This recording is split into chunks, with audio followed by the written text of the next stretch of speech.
Hello and welcome to Skeleton Songs.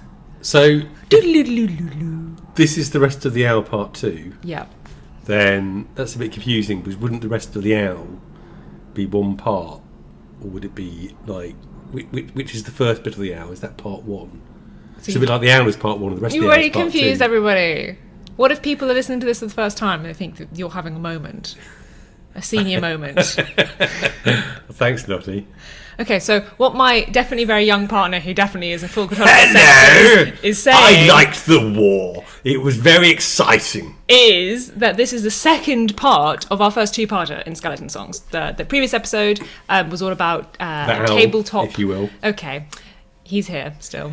It was all about tabletop RPGs and how they informed kind of video games and kind of modern gaming and nerdery. But then we kind of forgot about all the modern stuff, so we had to put it into 2 episodes. So this episode is apparently going to be all about... the future. The future. You remember what Edward said about the future, don't you? That it's going to be where we spend the rest of our lives. We are all interested in the future, but that is where we will spend the rest of our lives. Oh, Edward. It's a great line. So tell me about the future. Well, it begins now. So we're already talking... TRPGs started, broadly speaking, in the 1970s. And one of the things they did is give shape to early video games. So you go back to CRPGs, not a coincidence, obviously they're the same acronym, and you see you get fighter classes and mage classes, and you go into dungeons and you kill things and you bring back gold and experience points. And all that is stuff you did in original flavour D&D. And all of that is still in a lot of these video games now. So if you play an MMO, you probably have classes and levels, and you level up and you get gubbins. It's a really effective, straightforward core loop that everyone understands. Diablo is like that. Baldur's Gate and its various incarnations is like that. Even if you're playing things that aren't fantasy at all. So there's a science fiction CRPG I've been eyeing up on Steam, but it's still in early access, Cornership I think it's called. And I took a quick look at it, and it's all levels and classes and attributes, and it looks like... It feels very comfortable, that, doesn't it? Yeah. It feels like sort of settling into a chair. Yeah. So the thing I think that we sometimes overlook is that the actual experience of playing a CRPG is very, very little like the actual experience of playing a TRPG. And each does its own thing really well. So the whole point about a TRPG is that you don't need a strict understanding of everything built in advance. You don't need strict rules. You don't need to think through everything that might happen, except for sort of few sort of quasi-emergent consequences. You've got a GM there and a group of people who say, "Oh well, we don't have any rules for what happens if a giant worm swallows a city, so I guess let's work this out together on the fly." And that's exactly what you can't do in a CRPG. And so one of the responses here is because CRPGs, computer games, aren't as good as tabletop role-playing games, because you can't like jam, man, and riff and improvise. And another is, it's a bit like saying that a CD isn't as good as a concert. I mean, it is. But so nobody uses CDs anymore. Whatever. The Spotify isn't as good as a concert, and it's not. But also, it fucking is, because I can't listen to a concert while I'm on my bike, and sometimes I want to listen to the same Leonard Cohen track 6 times in a row, and you know which one I'm talking about, don't you? Sorry. And if I did that at a concert, then apart from that Leonard Cohen's dead, so it doesn't give many gigs these days. It would probably annoy the other N,000 people there. So lots, and to take it away from convenience, a TRPG can have a lot of flexibility, and it's a social experience. If you're an introvert like me, you don't necessarily want a social experience. And also, combat in CRPGs, computer games, is often really fun. Combat in TRPGs is often really boring. Yeah, I've never had a fun combat experience. Although, you've just designed a combat session for Lady Afterwards, which is our TRPG that's coming out soon, which I think is actually really But fun. But then I'm biased. You are, but also I was going to say that I have had good combat experiences, and sometimes it's when sort of everybody knows the rules and it really flows and it's very system heavy. But more often it's when it's very sort of narrated, system light, role playing experience. Roll dexterity, or you grabbed onto the cliff edge, but he's chucking rocks at you. Or whatever. So what you're saying, from what you've said about CRPG versus TRPG, it sounds like you're saying that they're fundamentally trying to do different things, and comparing them is unhelpful because they're not, they're called different things for a reason. Halfway. I'm saying they're fundamentally different things, and we think of them as similar things, but the similarities are quite superficial. But the name doesn't help. It is useful to compare them, because if the name doesn't help, you're right. Because if you're trying to understand something, then comparing something that looks a lot like it is often a good way to do it. So comparing the US and the UK, for example, it's not until I started visiting the US and Canada that I started noticing things about where we live. Because the things you take for granted. This is such a different. I was going to talk about S-type and E-types later on. I was going to bring that up. Good, because I love it. But when you said comparing one thing to something that looks similar but isn't, immediately I was like going around with a dolphin in my head. Like, is this a dolphin? No, it's a whale. Is this a dolphin? No, it's a cat. Then you went for the US and the UK, which is a more sensible but less smiley example. Well, I guess I'm a very sensible, not very smiley man. If we're into your politics, and I'm into my dolphins, so there you go. No, I find dolphins actually fundamentally quite frightening. But. So do you want to talk about S-type and E-types? It's very relevant to one of the things I'm going to say. Yeah, so this I think, let me just think about this. Yeah, I think in the last year, this is the thing that I read that most significantly changed my life.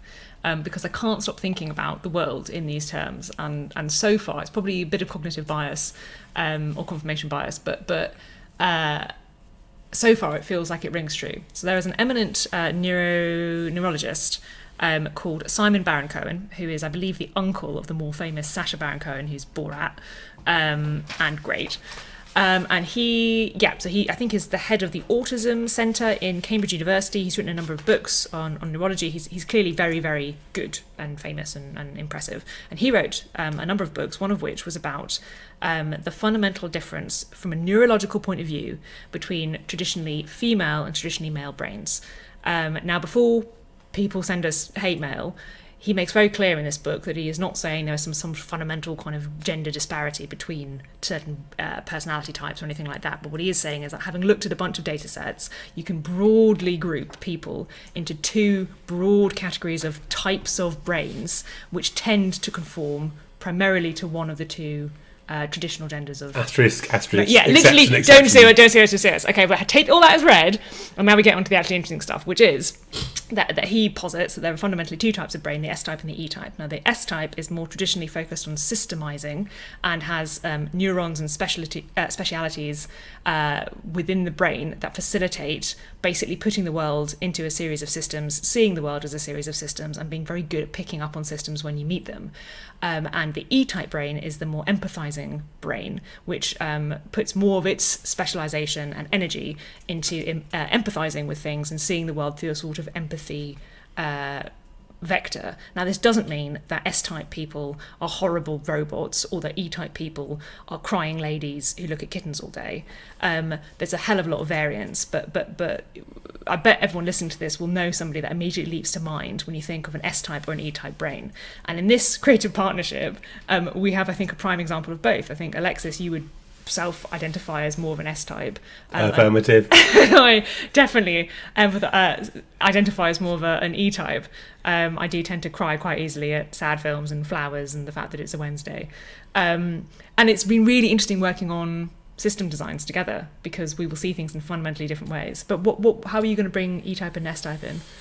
Well, I was thinking after the last podcast, you like halfway through talked about how the Lady Afterwards is going to be system light, and you said you came from a more system light tradition and things, and I said, yeah, I think being system light is not that new a thing.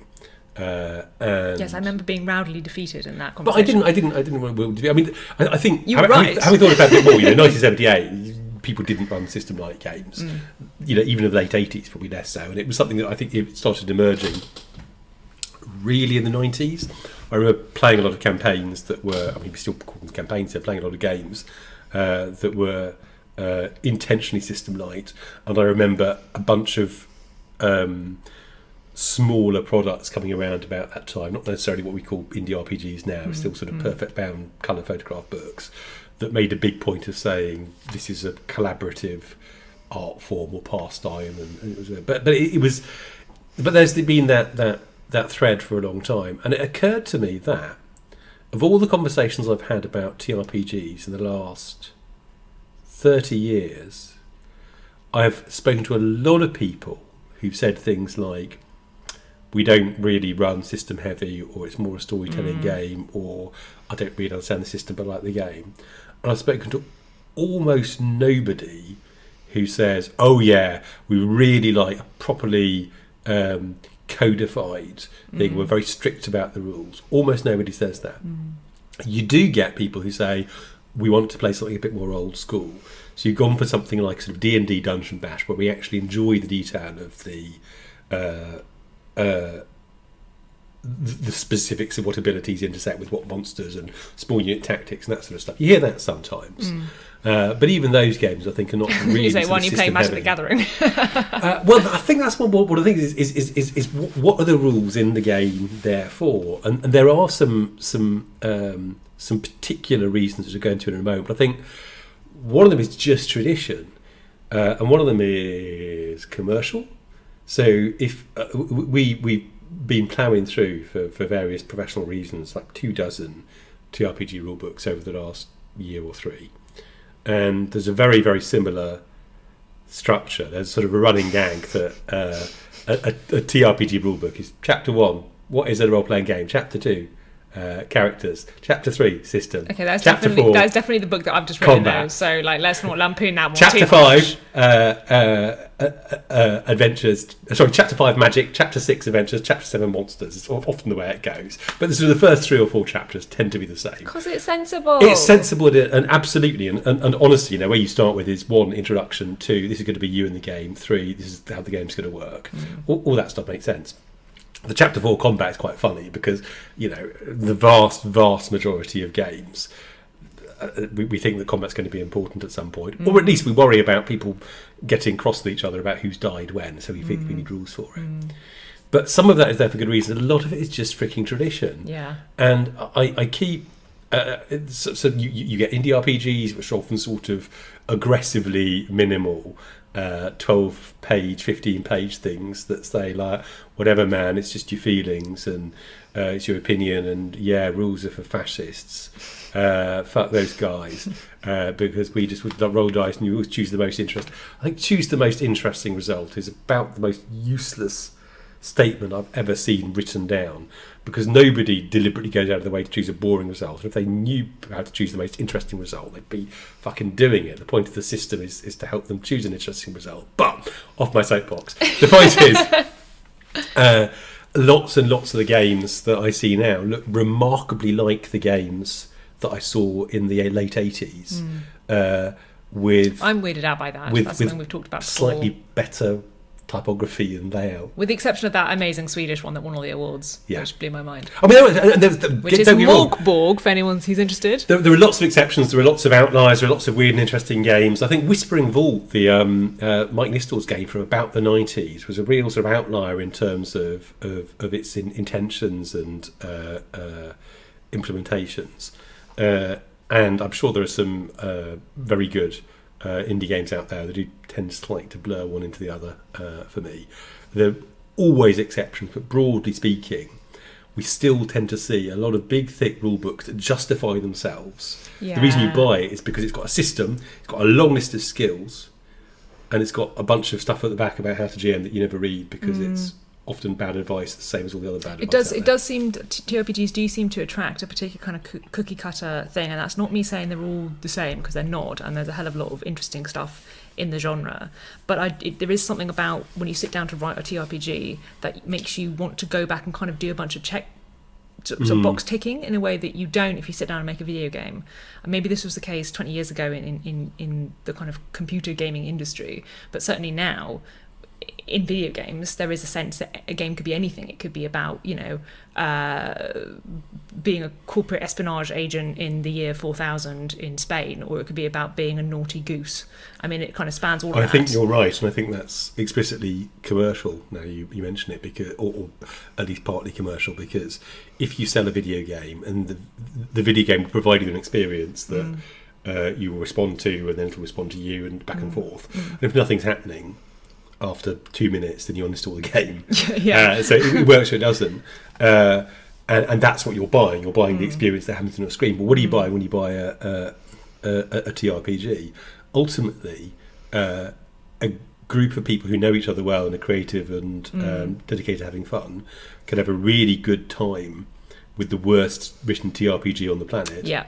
And the people who are confused or grumpy with each other or don't like the experience can have a really bad time with the best written TRPG on the planet.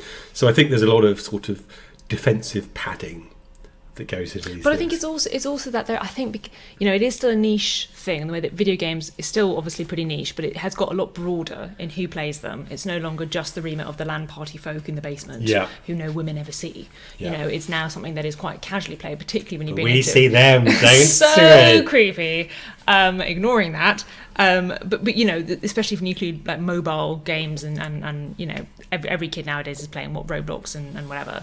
So that's obviously quite broad, whereas TRPG still seems very, very niche. So I wonder if the type of people who say, I'd like to play a TRPG tonight, please, maybe have a more specific set of interests.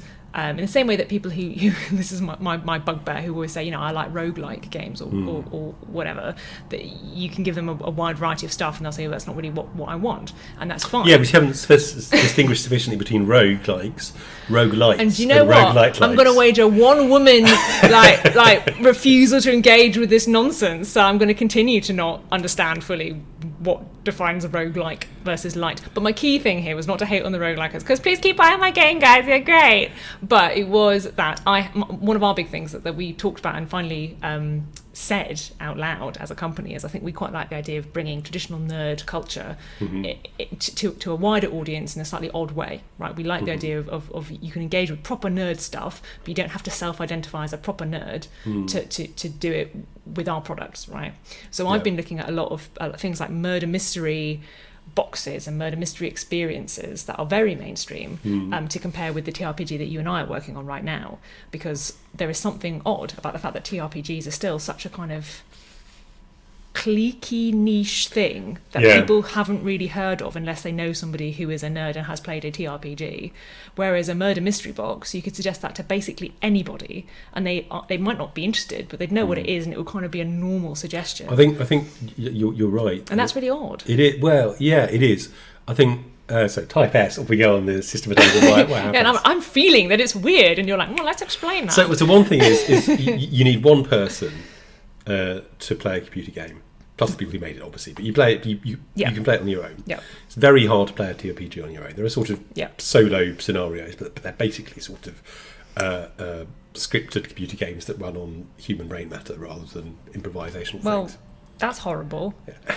But you generally, the sort of native unit of TRPG-ness is 4 to 6 people in a room or on a Zoom call. Yeah. So that limits it. Yeah. But also, you get multiplayer computer games, and being a multiplayer computer game often enhances its appeal because you say to your friends, "Well, come and play this thing with me," and that's why Left 4 Dead is a giant hit and all the rest of it. It was a giant hit, showing my age. And hey, I wooed my first boyfriend through Left 4 Dead. So. I did not know this. Yeah. I probably shouldn't. Yeah, I think he sort of protected me when I was totally incompetent and then shrieked every time. What was it? The big guy came. The tank. The Hulk, the tank. Yeah, fucking tank. Yeah. Didn't like him at all. Anyway, so it can't be just the multiplayer thing. I think that's sort of limited. But I think a lot of it is just you get the what's that Love Island term that you taught me? The ick. Oh, you see, we're teaching you so many useful things. You got the ick. Millennial culture. Well, there's things that give people the ick. So I think, for example, there are a lot of people in the world who are sort of fairly mainstream demographic and would happily go to an immersive theatre event or play a murder mystery box thing, who would sort of get an attack of the vapors if they saw polyhedral dice. Yeah. And the same thing is with you and LARP.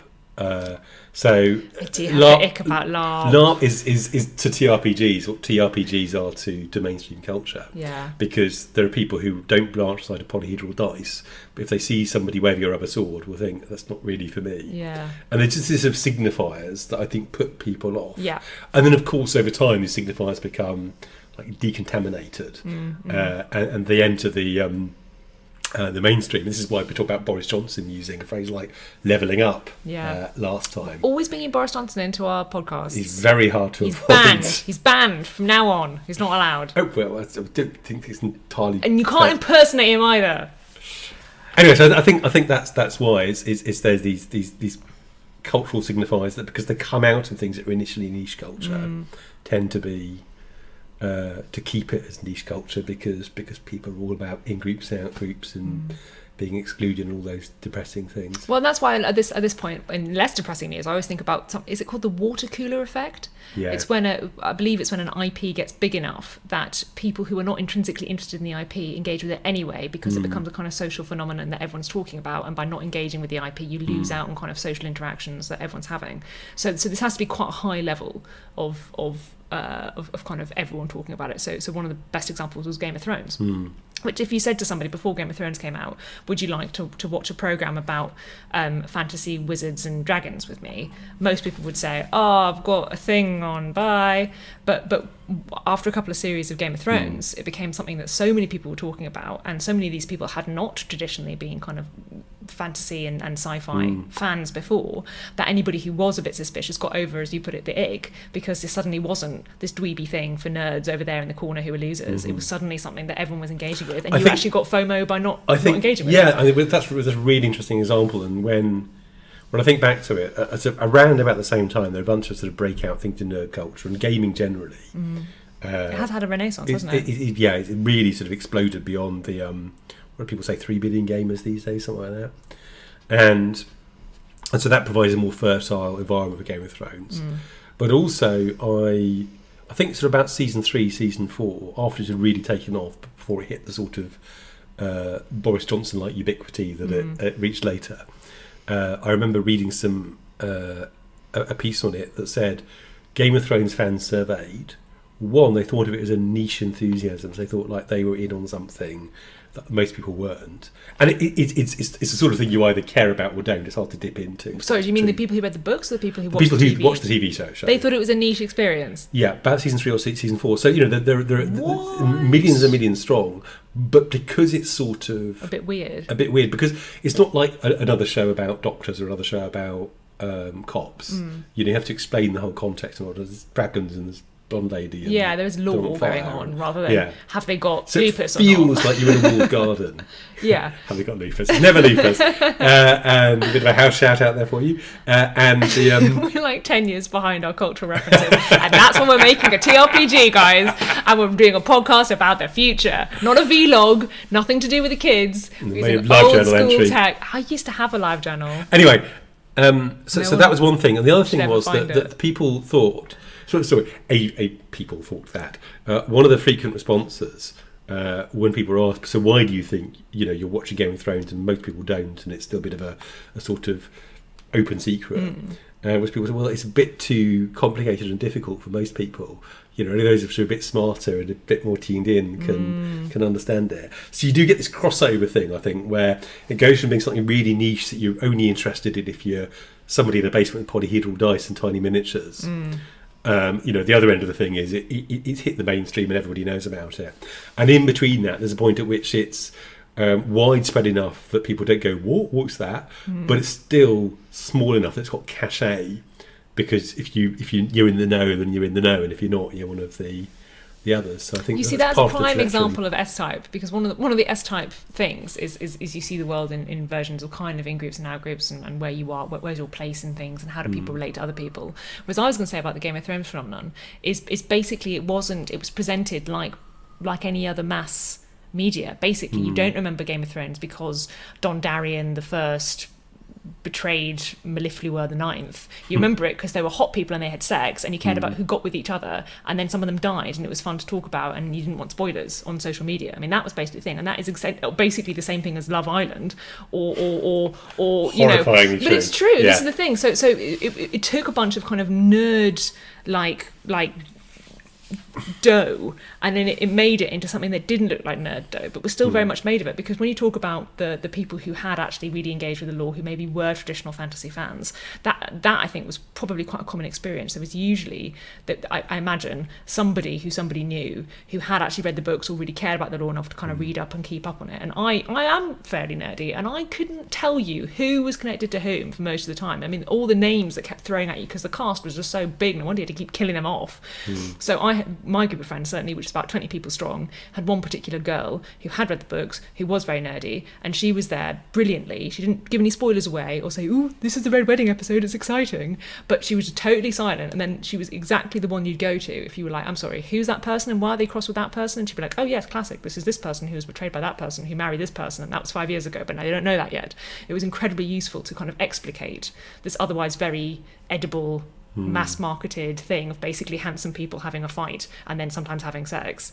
You didn't need that, but obviously it really added a lot if you had it. So I wonder if that also contributed, because it was approachable to a mass market, but then the nerds got in and got to kind of be important in a way that they weren't when everyone's watching something that isn't. I think so. I think you know, a depressing amount of human culture could already be qualified as successful or unsuccessful based on the hotness of its participants, because we're all mammals under the hood.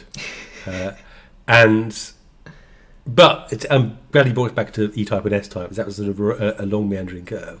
What I was going to say about rules, one of the reasons we have rules is just some people who, in your model, fit more at the S-type end of the continuum, really enjoy looking at and thinking about mechanics and rules and systems. I've got a copy of Burning Wheel on my bookshelf. I've never played it, I'd never likely to. Luke Crane, a sort of vintage or veteran RPG designer, sort of the indie end of things, but he likes his systems. And I enjoy reading the Burning Wheel rule book, and I can see the appeal of a lot of the complex, crunchy systems they've put in there. I don't play much of the way of TRPGs anymore because I hate people. But hey now. But apart from everyone listening to this podcast, whom you love, I can't see myself ever wanting to, apart from them, apart from hi folks, apart from. Yeah, I could never see myself running or playing in a Burning Wheel campaign, because actually the experience of it would be much too rulesy. But there is a pleasure in the systems. I think often the systems seem more interesting in the rule book than they do in the session, because there is a kind of nerdy S-type-y brain that will go, "Ooh, I can see how that works, that'd be fun when you roll that." And then actually we get it out into daylight, people are going, "What?" And I don't know, I rolled high. Yeah, you rolled high enough, that'll do. Yeah. And that's where a lot of it works. So I think that's one of the reasons rules survive, is because they provide some of the value you get. This is why a lot of role players have literally a shelf full of rule books for games they've never run or played in, because you buy them, you enjoy thinking through the process.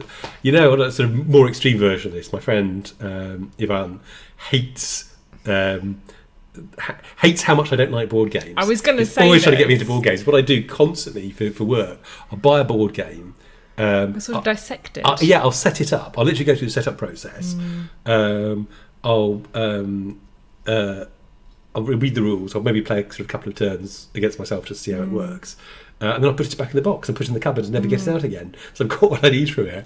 And Ivan made me buy a copy of Oath, very, very fine-looking quasi-legacy sort of thing, the other weekend. And I sent him a picture of it all set up, and he said, "Oh, did you play it? How did you find it?" I was like, "No, I didn't actually." Yeah, he doesn't get that at all, because his thing, I think, more traditional experience of playing a board game is that he really loves the kind of social side. He loves getting people around. He loves sort of facilitating people having fun, I think, whilst also being in control, which is always enjoyable, especially if other people are enjoying themselves as well. And he cannot get why you like them but don't play them. If you're a game designer in your day job, you're probably quite systemy. That's almost inevitable. Yeah.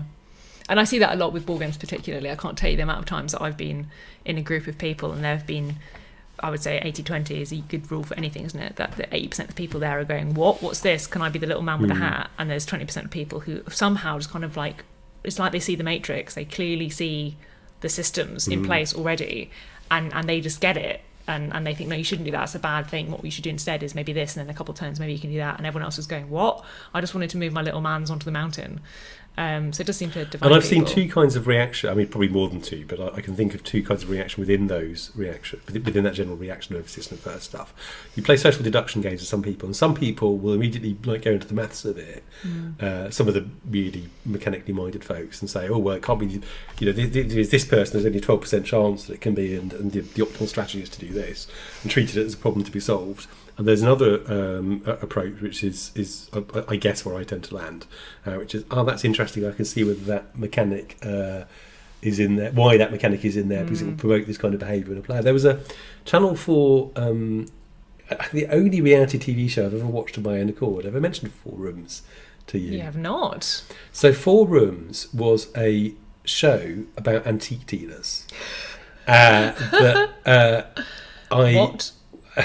Okay, every week, sort of like Antiques Roadshow meets the Hunger Games. I thought you were going to say Gladiator. What happened to these poor antique dealers in each of their rooms? No, so you go to the 4 room set with your. There can only be one. With your all these sort of odd curiosities or sort of low value things. You know, you got a wheel from a Lancia that crashed in 1943. And they'd all give you different values for it. So you stand in the middle with your like wheel from the Lancia, and the 4 antique dealers come in and sort of talk about it and discuss it, and I think you get to see the discussion.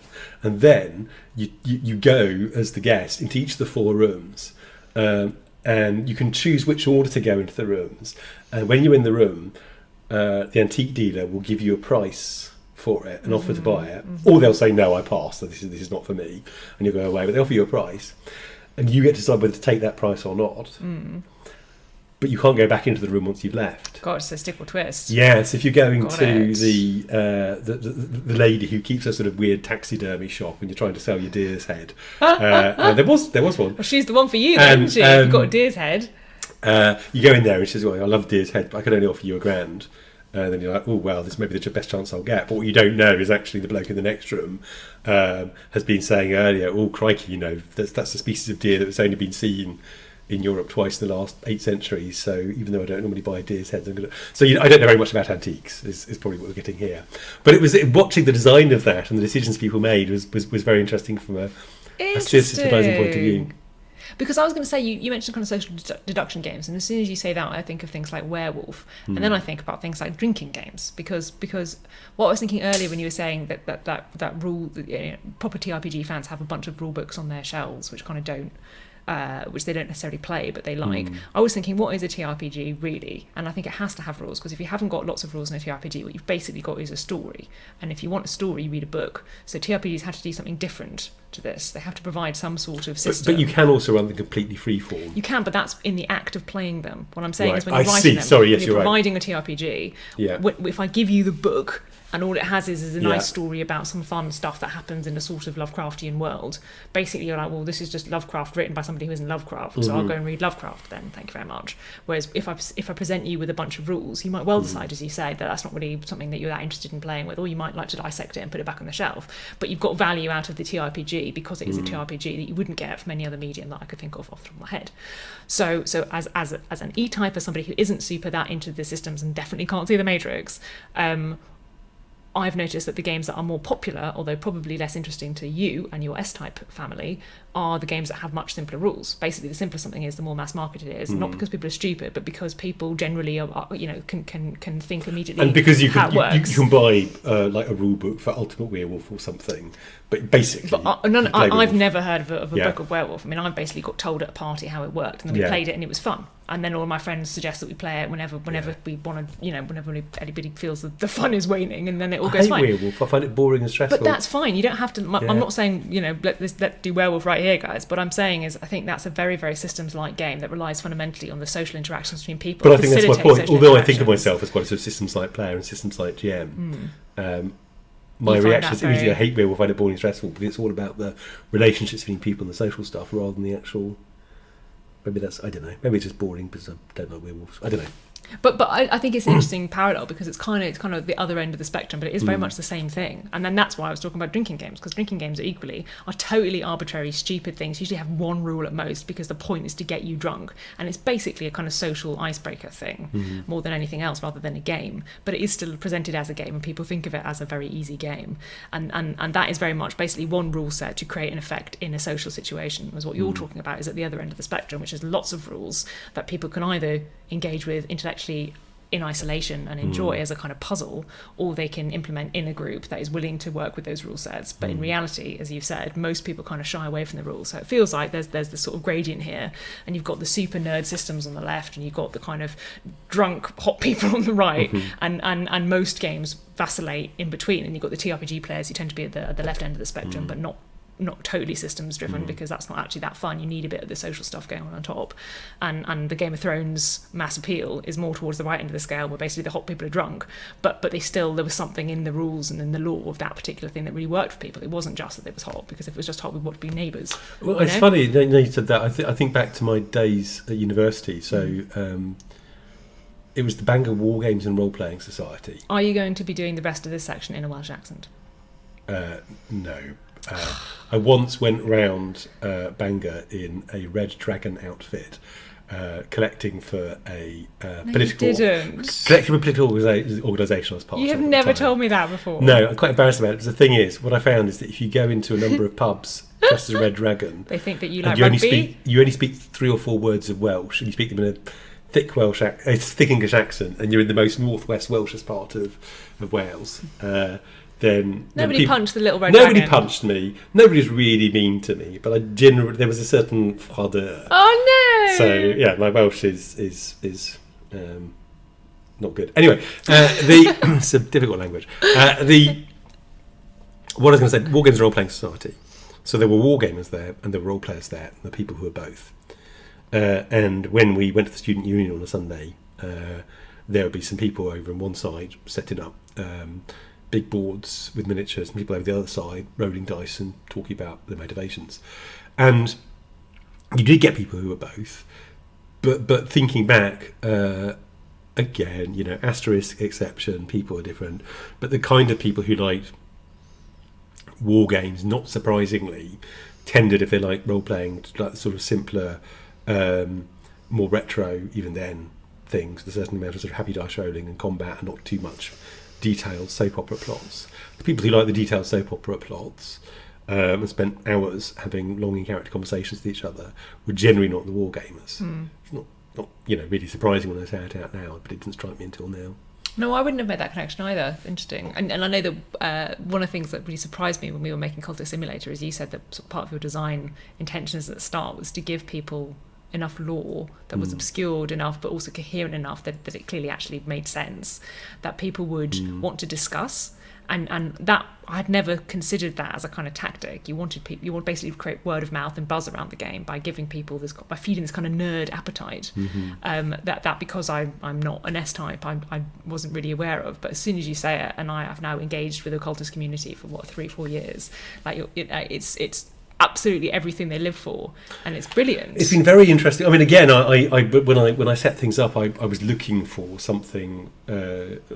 I was hoping to provoke something like scholastic religious debates, and indeed, sort of people subsequently broke into competing schools. I mean, and those are largely... To be clear, he's using that metaphorically. We did not send cultist fans into local primary schools. No. So competing schools of thought. I think the schools of thought were largely jokey, because obviously everybody knows that it's not real, unless you read the Insult Codex, of course. And a lot of it is intellectual play. When people debate about cultist lore online, they are enjoying an extension of the game. They're not actually usually trying to discern the truth. But it was very gratifying to see that sort of response emerge, and to see that there is enough in there that people can have real feelings and preferences and beliefs, at least about what was intended, if not actually what was there. And I think that's a good. I find that an interesting like analog to the TRPG stuff earlier, because because that is basically rules. You've given people like snippets of this kind of logic of this world without telling them what the world is. You haven't said to sit down and stay a while. Let me tell you a story. What you've said is here are some rules on which this new world functions. Here there are a lot of blanks here, and people have gone looking to fill in those blanks based on the rules that you have given them through the game. You're right, and I wrote down before this 4 reasons that I thought people still wanted rules in TRPGs, besides the commercial one that you need to sell rules to people, or to sell something else. I mean, the day afterwards, you're selling them a big box of interesting stuff. It's going to be beautiful, guys. But one is the S-type delight in rules in itself. One is the sort of it's all fun and games until somebody loses an eye effect. Sometimes you really need a rule to adjudicate whether or not somebody's been stabbed to death or not. Combat's the obvious example. Another is a sense of sort of weight that rules lend to things. So if you just say to somebody, "Oh, so what are you?" and they say, "Well, I'm an acrobat," and they say, "Oh, do you think you can get over the wall?" Yeah, probably. I'm a good acrobat. Okay, get over the wall. That doesn't feel like a thing. But if you say to somebody, "What's your dexterity?" and they say, "Oh, it's 17 because I made sure to pick a high one while an acrobat," and they roll on to D20, and they roll to 16, and anybody else would fail, but they don't because they're an acrobat. Then you feel great, and that really then you feel that actually adds some weight to it. But the fourth thing is prompts, which you mentioned again last time. When you, I think in the context of the questionnaires on the back of the character sheets, because a lot of people have, for all intents and purposes, a sort of fear of the blank page in most walks of life. I think unless you feel quite confident in a subject or in a social group, and in a TRPG's case, both at once. If you say to most people, "Who are you and what are you going to do?" without any context, people go, "What?" They don't want to sort of suggest a specific thing in case they get it wrong, or in case they're too nerdy, or in case they make a mistake, or they just can't think of anything off the cuff. Name an animal. I don't know, monkey. It took me 2 seconds to name an animal. It's not a difficult question, right? Like, come on. But if you say, "Is a monkey an animal or is it a fruit?" It's a bastard. My mother, who literally picked up her university degree without shoes, in a big long flowy gown with crimped long blonde hair and her guitar in the 70s, was driven to nearly buying a gun for the monkeys because they are so annoying and hateful when we lived in India. So she's got fear. To be clear, she didn't ever shoot any monkeys, and she does not own a gun, but she thought about it. Anyway, what was the naming animal? So if you say to people, "Who are you and what are you going to do?" most people think, "I don't really know what my remit is here," because if we're just sitting across the table from somebody, there isn't a clear remit like you get in a video game, going back to the start of this conversation. Was if you say, you are an acrobat, so probably you're going to be thinking about doing an acrobatic thing, and here are some numbers which can kind of guide what you're going to choose to do. If you've got high dexterity, probably that will encourage you to do something dexterous, and if you've got an ability to make a cake, that's 1 out of 20. Maybe that's not a relevant skill to be using. That just helps kind of like flow the river in a useful direction without having to necessarily be very system driven. That's exactly it, and that is one of the places that TRPGs and CRPGs meet, because if you are simulating a world using rules, which you're doing in both, to a very, very limited degree of fidelity, you decide what you put in there, and there are attempts occasionally to simulate everything. There were a certain number of these things in the 80s where you could buy a sort of 5-book set that said it had rules for everything, including donkey fights or beekeeping. Chapter 119, if your bee has a fight with your donkey. Do you ever come across Rolemaster? I shouldn't think so. No. Roll, R-O-L-E, but obviously the joke is Rolemaster, double L, because it's all about the dices and the rules. Oh, I've made that joke in Lady Afterwards. But it's still funny. It's still funny. But Rolemaster was a very, very systems-heavy game in, I think, the 80s. That was the TRPG. Fairly popular, a lot of good ideas in TRPG, right. And fairly popular and had some good ideas and some good, but just all over the place. But you simulate everything. You don't see that very often anymore. People realise that way quite quickly. Lies madness. It's the same sort of madness that you get every time I see a Kickstarter that says something like, "Our NPCs are going to have complicated internal agendas that determine where they're going to be at different times of Dan. No, you're not, guys. What you're going to do is, God love you, you're going to get to the alpha and you realise, first of all, this thing won't run on anything less than one of Google's fucking secret cry called AIs. And secondly, when it does work, what it means is the player wants to sell their gubbins. They go to town, and the blacksmith is having an affair with the boatman, so neither of them are where you need to find them. So it's always a terrible. You see, my version of that with Kickstarters is when I see a stretch goal which says, if we get 20 grand more than we've asked for, we'll make a multiplayer game. No, don't do it. Yeah. You know, sometimes the number is accurate. Sometimes the number has been given some thought, and sometimes it has not. Sometimes but I think honestly, because you're a game designer and I am not, and you are now. Well, I suppose I am technically. But you're a good game designer and I am. Some people would disagree with you. More okay. Look. Shut up and let me finish the sentence. You're also a nuisance. Some people would. Go on, sorry. I've literally forgotten what I was going to say. There's a monkey in a chair. I'm a game designer, and that was it. I think one of the most common things that I hear you say these days when we talk about any of this stuff is something along the lines of, you are. This is not a simulation. If you are simulating anything, it is the experience and the player you want, not the specifics of the world. Because I think what many game designers do when they want to simulate a world is they think purely about the simulation. Okay, so how do the leaves turn brown in autumn, and what is it like drinking mead, and what rules can I write to make people feel like they've had a bad dream, all of which is fine and dandy, except that the impression that gives to the player, or the way that makes the player feel, is I've got to scroll through 8,000 pages before I find out how I feel about my dream last night. So you can get away with a lot more of it in a computer game, obviously, because you're simulating stuff behind the scenes. But even then, you only want to show people the things that they care about. But see, this is why I think this is an interesting nexus between the S and the E types, because what you're saying is that is good game design, particularly in simulation, is designing systems that facilitate emotions in people, rather than stopping at the systems themselves. But you would never consider yourself an E-type person. No, you're right, and I think that is it really got a little shiver down my back then, because if you're looking at designing systems as ways to represent what people care about, one way of approaching this is how do we represent it, and the other is how do we determine what people care about. And you're really good at figuring out what people care about. I know that you make unusual games that are quite niche. Not everyone loves them, but I think you set out to do I'm things. really good at figuring out what I care about. And I was saying to Ivan the other week that using yourself as a sort of benchmark is dangerous, because often you have different ambitions and preferences. But if you have some stuff in common with some people, you have the tremendous advantage of being always present in order to ask yourself questions very quickly. Would I like this? So, yeah, exactly. So we make niche games, and they're fairly successful. There's enough other people out there share our particular dysfunctions. But what I was going to say about... so here we go. Absolutely archetypical example of system difference, telling people what they need to care about. In D&D, you have hit points. Call of Cthulhu, you have hit points and sanity. And your hit points are generally a lot lower, because they don't go up. You don't level up and increase your hit points like in D&D. Somebody shotguns you, you're always going to have a bad day.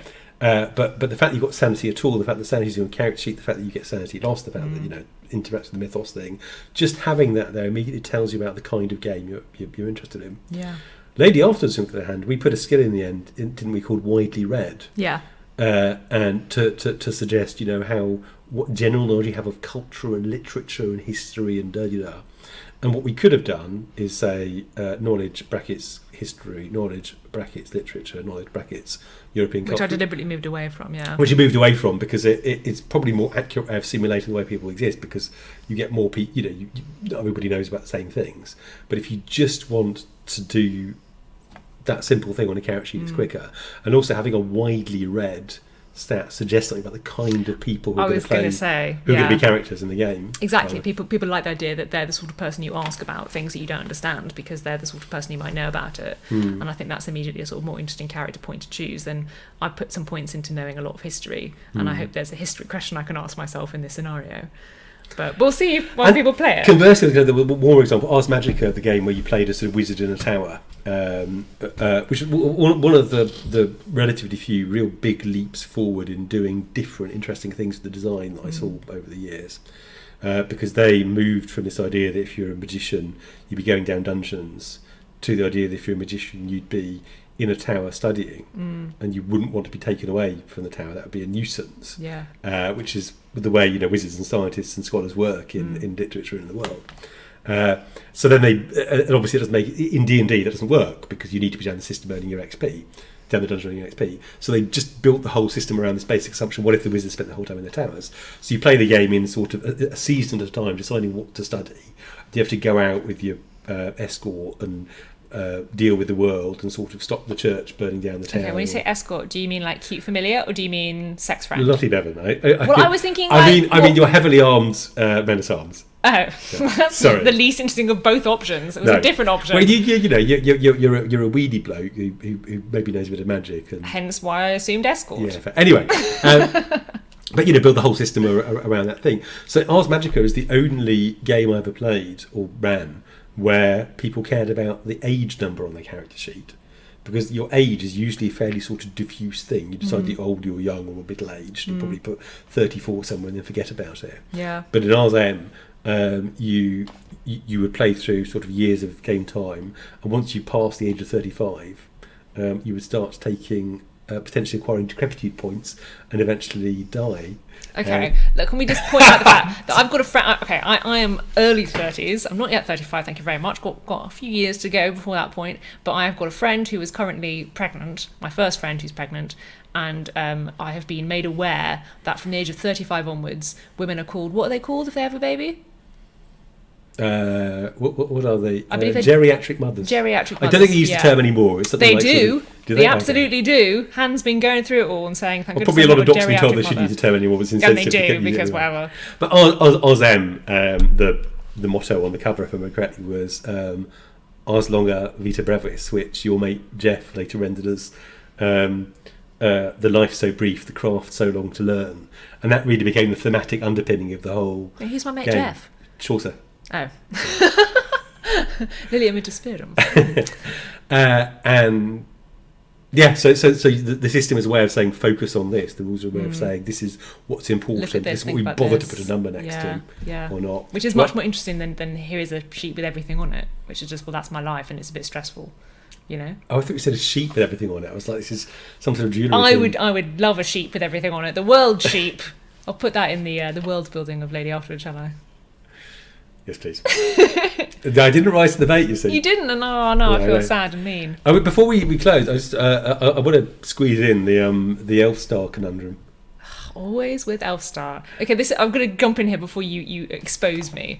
That in our last episode, if you haven't listened to it, Alexis introduced me and possibly some of you to the phrase, I don't want to be Elfstar anymore, I want to be Debbie. Perfect. Yeah. And then he went off on what I thought was a particularly inspired riff towards the end of that episode, when he sort of role-played these bunch of characters from the 80s in this sort of mad Christian comic about how D&D is going to sell everybody's soul to hell. And when transcribing the podcast for doing the art and the blurb later on before I put it live, I sort of diligently wrote all this down and kind of listened back to it and made sure I got all the wording right, before realising that what I had assumed was an insane kind of ad-lib on AK's part was actually verbatim from this comic. Secret of my success. So what, stealing... Great artist borrow, lesser artist steal. It was Elliot, wasn't it? So yeah, it's all horribly true. But what were you going to say about Elfstar? I was going to say, well, just that I thought it was quite funny.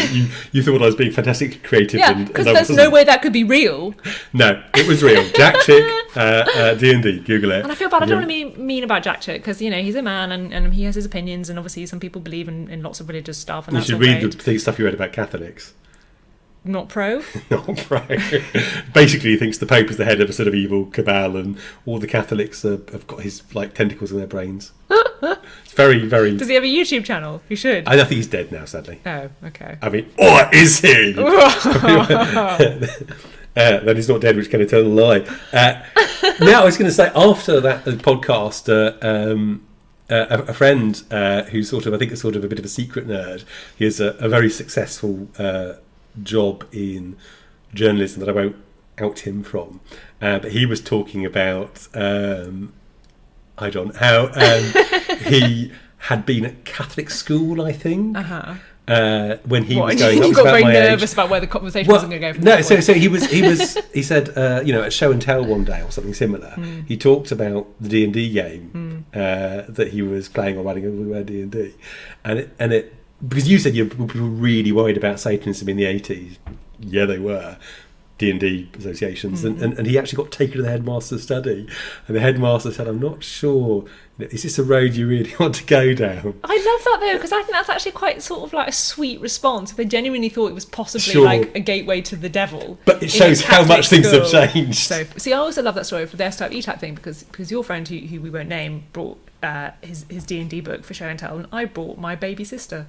So is this the one you used to play the game and try to fit as many things as possible to her mouth? Yeah, how much food can you fit in her mouth? Yeah, she loved that game. It was good. She's going to be an interior designer, isn't she? Yeah, she is. She Yeah. is. And So it didn't do any and harm. it was fine, and I was a child. Don't judge me.